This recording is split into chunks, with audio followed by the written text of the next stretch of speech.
Hey guys, in this very short video I'll show you how to transfer funds from Revolut. So very easy, open the mobile app, go to the payments at the bottom menu, tap on the plus symbol in the top right corner, select bank receipt or scroll down to search for your previous recipient.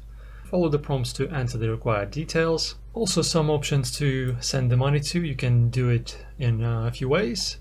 You can send the money to a contact if the recipient is in your contact list. You can also send it to a bank account. You can enter a recipient's bank account details, such as IBAN, account number, etc. Also, you can send money to another Revolut user.